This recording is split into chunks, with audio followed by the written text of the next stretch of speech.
Ayurveda skin disease में बहुत ज्यादा कारगर है क्योंकि यह जो एक चिरकारी यानी कि क्रॉनिक बीमारी स्किन डिजीज एक क्रॉनिक बीमारी है। मैम जैसे कारण क्या है जो स्किन की प्रॉब्लम चली हुई है ना, ज्यादातर सोराइसिस है लोगों को 20-20 साल से। एलर्जी एक बहुत कॉमन वर्ड है जी। लेकिन उसका क्लासिफिकेशन क्या है, उसमें बीमारी कौन से किस पैटर्न की है, कौन सी बीमारी है, कितने टाइम से हुई है। मैक्सिमम जो डिजीज हमारे पास आती है वो शुद्र कुष्ठ में आती हैं, 11 भेद बताए गए। लेकिन आजकल प्रॉब्लम जो सबसे बड़ी देखने में आ रही है वो क्या है कि पेशेंट्स बहुत ज्यादा धैर्यवान नहीं रहे हैं। स्किन की बीमारियों से किसी भी व्यक्ति को बचना है तो ध्यान किन किन चीजों का रखना चाहिए। रील्स की दुनिया में हम लोग इतना शॉर्टकट पे आ गए हैं कि हर चीज हमें इंस्टेंट चाहिए। तो जानकारी ली और फेसबुक पर ऑनलाइन दवाइयां बेचने का बड़ा धंधा चला हुआ है। यानी कि हमें इस सीजन में ये भोजन लेना है, अगले सीजन में, जैसे अगर हम अभी फिलहाल की बात करें तो अभी बसंत ऋतु चल रही है। अगर सोराइसिस का कोई पेशेंट है और हर जगह से धक्के खा चुका है, आराम नहीं मिल रहा, आपके पास उसका क्या समाधान? इस टाइम पे जो पेशेंट चल रहा है वो फंगल का बहुत ज्यादा चल रहा है क्योंकि अभी धीरे धीरे गर्मी भी आने वाली है।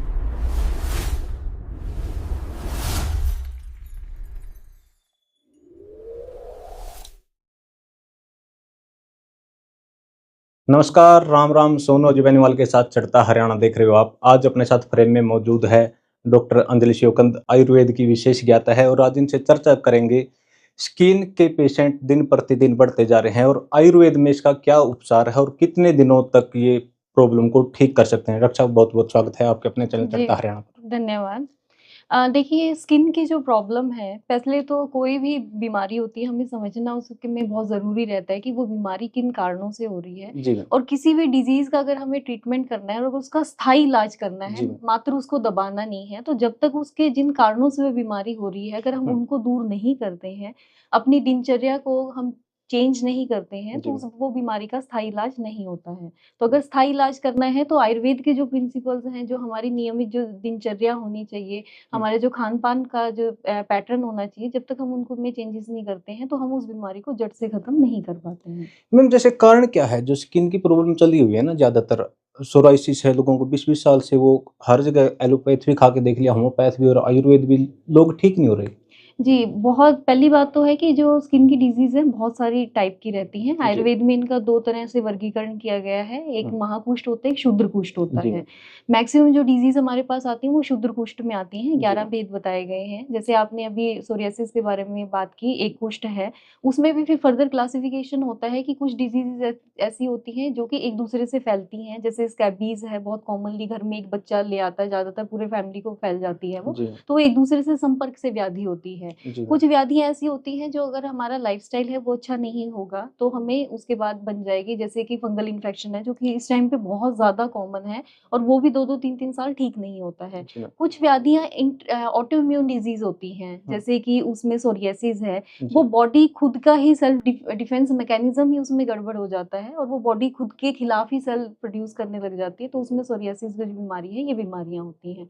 तो कोई भी जो एलर्जी है, सामान्य हमारे पास जो पेशेंट आते हैं वो एक ही चीज़ पकड़ते हैं, जी मुझे एलर्जी है। एलर्जी एक बहुत कॉमन वर्ड है, लेकिन उसका क्लासिफिकेशन क्या है, उसमें बीमारी कौन से किस पैटर्न की है, कौन सी बीमारी है, कितने टाइम से हुई है, वो एक अलग क्लासिफिकेशन होता है। फिर हम उनको एग्जामिन करके फिर उसके बाद हम देखते हैं, उस हिसाब से इलाज किया जाता है। मैम आयुर्वेद कहाँ तक सक्षम है? आयुर्वेद स्किन डिजीज में बहुत ज़्यादा कारगर है क्योंकि यह जो एक चिरकारी यानी कि क्रॉनिक बीमारी स्किन डिजीज एक क्रॉनिक बीमारी है और जो आयुर्वेद है वो क्रॉनिक बीमारियों के इलाज के लिए बहुत ही अच्छी पद्धति रहती है। तो स्किन डिजीज का अगर मैं आपको कहूँ तो इलाज ही सिर्फ आयुर्वेद में है, इतना अच्छा इलाज है। लेकिन आजकल प्रॉब्लम जो सबसे बड़ी देखने में आ रही है वो क्या है कि पेशेंट्स बहुत ज़्यादा धैर्यवान नहीं रहे हैं। उनका जो लाइफ़स्टाइल है वो बहुत ज़्यादा बिगड़ गया है, खान-पान बहुत ज़्यादा बिगड़ गया है। जो बच्चों में अगर हम देखें तो फ़ास्ट फ़ूड की जो लत है, जो उनका खाना है वो बहुत ज़्यादा एक कारण रहता है। इसमें कीड़ों का एक बहुत बड़ा रीज़न रहता है। आपने देखा होगा कि सिर में गोल बाल उग जाते हैं, चकत्ते बन जाते हैं। ये कृमियों की वजह से होता है। तो अगर बहुत ज़्यादा मीठा खाया जाता है, बेकरी की आइटम्स खाई जाती हैं, बाहर का खाना खाया जाता है, तो ये हमें समस्या देखने में। तो जो लाइफ़स्टाइल इसीलिए मैं आपको पहले भी मैंने कहा कि अगर व्याधि को जड़ से खत्म करना है तो उसमें हमें अपना रूटीन भी चेंज है। ज्यादातर पेशेंट्स को ये क्या रहता है कि कोई एक ट्यूब मिल जाए, वो लगाएं और वो चीज खत्म हो जी जाए। जी इतना शॉर्टकट लाइफ में, रील्स की दुनिया में हम लोग इतना शॉर्टकट पे आ गए हैं जी कि जी हर जी। चीज हमें इंस्टेंट चाहिए, लेकिन ऐसा नहीं है। ठीक है, व्याधि का स्थायी इलाज है तो हम जड़ से उसकी बात करते हैं, तो पहले हम उसकी जो हमारा नियमित जो दिनचर्या है, पहले हमें उसमें सुधार करना जैसे मैम चाहिए। आयुर्वेद के बारे में बताया जाता है कि भाई थोड़ा लंबा चलता है इसका प्रोसेस है जो दवाइयों का है, 2-3 महीने तक ऐसे रोगों पे काबू पा लेती है जी। आयुर्वेद। और लोग हैं जो ये चाहते हैं कि भाई जैसे एलोपैथ हो गया ना कि भाई 2 दिन में रिज़ल्ट दे देता है, कई दवाइयाँ ऐसी भी है जो घंटे बाद भी रिज़ल्ट दे देती हैं। आयुर्वेद की तुलना उससे कर देते हैं और फिर वो कहते हैं कि भाई या तो ये कह देते हैं कि भाई दवाई अच्छी नहीं थी, या डॉक्टर का दोष निकाल देते हैं कि भाई डॉक्टर साहब के पास तो मैं गया था यार, 1 हफ्ता दवाई खाई मैंने, कोई आराम नहीं लगा।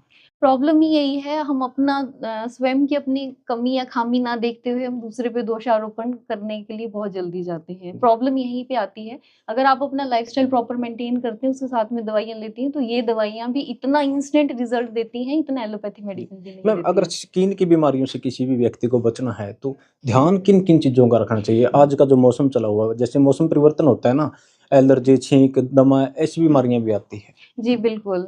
जैसे ही आयुर्वेद में टोटल 6 ऋतुएँ बताई गई है। जी मैम। पूरे वर्ष को 2-2 महीने के हिसाब से 6 ऋतुओं में विभाजित जी किया मैम। गया है। हर ऋतु की अपनी एक ऋतुचर्या होती है, यानी कि हमें इस सीज़न में ये भोजन लेना है, अगले सीज़न में। जैसे अगर हम अभी फ़िलहाल की बात करें तो अभी वसंत ऋतु चल रही है। जी। तो आप खुद देखेंगे, जैसे सर्दियाँ थी, सर्दियों में हम लोग पंजीरी खाते हैं, ड्राई जी। फ्रूट्स की बहुत सारी आइटम खाते हैं। जी। हम उसमें खोआ बहुत ज़्यादा खाते हैं गाजर क्योंकि पाक निकालते हैं गाजर ज़्यादा। पाक खाते हैं, जी। बिल्कुल। तो वो अगर आप हैवी डाइट जिस टाइम जो आपने हेमंत ऋतु में, इससे पहले वाली जो शिशिर ऋतु थी, यानी कि जो सर्दियों की जनवरी और दिसंबर जनवरी की जो ऋतु थी, जी। अगर आप उस ऋतु के अकॉर्डिंग, और जैसे अब वसंत ऋतु आई है, आपने जी। उस ऋतु में अपनी डाइट को चेंज नहीं किया तो आपको बुखार, हुँ। सर्दी, खांसी, गले में दर्द, जुकाम, उल्टी, कच्चा जी, जी। ठीक है, पेट की संबंधित, पेट में मरोड़, जो कि अभी आप देखना मैक्सिमम जितने भी पेशेंट्स आ रहे हैं इसी चीज के आ रहे हैं। जी। तो अगर हम ऋतु का परिवर्तन, ऋतु के हिसाब से चेंज डाइट पैटर्न में नहीं करते, यानी कि सर्दियों से और जैसे नेक्स्ट या इसके बाद भी, जैसे वसंत के बाद ग्रीष्म आएगी और उसमें आप खाना में परिवर्तन नहीं करेंगे, जी तो मैम। उसकी जो ऋतु की जो व्याधियां हैं, उस हुँ। सीजन की जो व्याधियां, वो सीजनल बीमारियां आपको होंगी ही होंगी। इसीलिए रूट पे हम बात करते हैं। हुँ। जैसे अगर एक ऋतु से जब दूसरी ऋतु की बात करें, हम एक सीजन से जब दूसरा सीजन चेंज होता है, जी। तो उसको हम ऋतु संधि बोलते हैं। तो जी। उसमें बहुत सिंपल सा आपने क्या करना है, आप अपनी जो भी डाइट ले रहे हैं, आप उस डाइट को थोड़ा-सा रिड्यूस कर दीजिए। जी मैम। आपको कोई भी उस सीज़न की वज़ह से बीमारी आएगी ही नहीं। अब देखना, आप जो दमे के पेशेंट्स हैं, उनका दमा बढ़ जाता है, एलर्जिक राइनाइटिस से छींकें, नज़ला है, वो इस टाइम पे बढ़ जाता है क्योंकि बसंत ऋतु है, कफ का प्रकोप बहुत ज़्यादा है। जी मैम। आपने खुद नोटिस किया होगा कि सुबह जब हम उठते हैं, तो गले में हमारे खराश होती है, जी। ऐसे करके हमें गला जी। साफ करना पड़ता जी है। मैम। तो वो सारा कफ है, सीज़नल कफ है। हुँ, और हुँ। उस कफ की वजह से जो आपका मतलब जो भी उसकी कफ की वजह से जो व्याधियाँ हैं, वो बॉडी में आएँगी ही आएँगी और वो आपको सिम्पटम्स करती हैं। जैसे मैम अगर बात करें ना सोराइसिस से लोगों को निजात दिलानी हो, काफ़ी परेशान हैं लोग 6-6 साल से, 10-10 साल से, 15-15 साल से।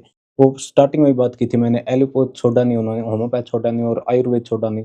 और ज़्यादातर क्या है, टोटके ज़्यादा आज़माते हैं जी, लोग। जी। जैसे कोई भी है XYZ मेरे जैसा आ गया, 2 जानकारी ली और फेसबुक पे ऑनलाइन दवाइयाँ बेचने का बड़ा धंधा चला हुआ बिल्कुल है। जी, बिल्कुल। और आयुर्वेद को कहीं न कहीं उस चीज़ ने बदनाम भी किया है जी, आयुर्वेद जी, को। जी।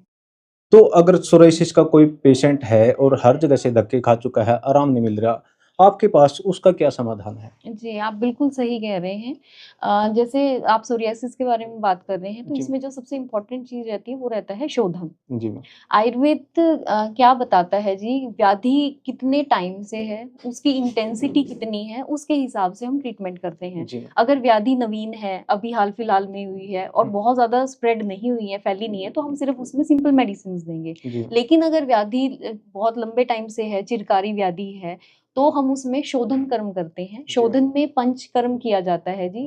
वमन के द्वारा उल्टी लगवाई जाती है, विरेचन के द्वारा उसमें दस्त लगवाए जाते हैं, जी मैम। एनीमा बस्तीकरण दिया जाता है, नस्य नाक में तेल डाला जाता है और हुँ, एक उसमें रक्त मोक्षण होता है, यानी कि उसमें लीच थेरेपी आती है, जो दूषित ब्लड है, ब्लड हुँ, को हम बाहर निकालते हैं। जी, तो ये पंचकर्म, उसमें हम शोधन करते हैं पेशेंट को, तो उससे उसको बहुत अच्छा रिज़ल्ट मिलता है। तो जितना बॉडी में जितने टाइम की इंटेंसिटी है, जितना टाइम पीरियड से व्याधि है उसको, हाँ। उस हिसाब से हम उसमें ट्रीटमेंट करते हैं। ज़्यादातर पेशेंट होते हैं ना मैम सोराइसिस के होते हैं, क्या होता है दवाइयाँ खाते हैं ना, जैसे एक जगह आराम मिल गया, जैसे सिर में है, पीठ पे है, सिर की मान लो ठीक हो जाती है और पीठ पे बढ़ जाती है, वो क्या करना होता है? ये बीमारी का नेचर ही ऐसा है। सोरियासिस की प्रॉब्लम ही ये रहती है कि इसमें रिलैप्स होता है, यानी कि एक बार ठीक भी हो जाएगी या एक जगह की ठीक हो जाएगी, दूसरी जगह हो जाएगी, या एक बार ठीक हो जाएगी, जैसे सर्दियों में दोबारा से फ्लेयर आ जाता है इसका, सर्दियों में बढ़ती है ये, या फिर एक बार ठीक हो जाएगी तो साल 2 साल के बाद दोबारा। ये बीमारी का नेचर ही है। तो उसी के लिए मैंने आपको बताया कि उसमें हम फिर क्या करते हैं, शोधन कर्म करवाते हैं उसका।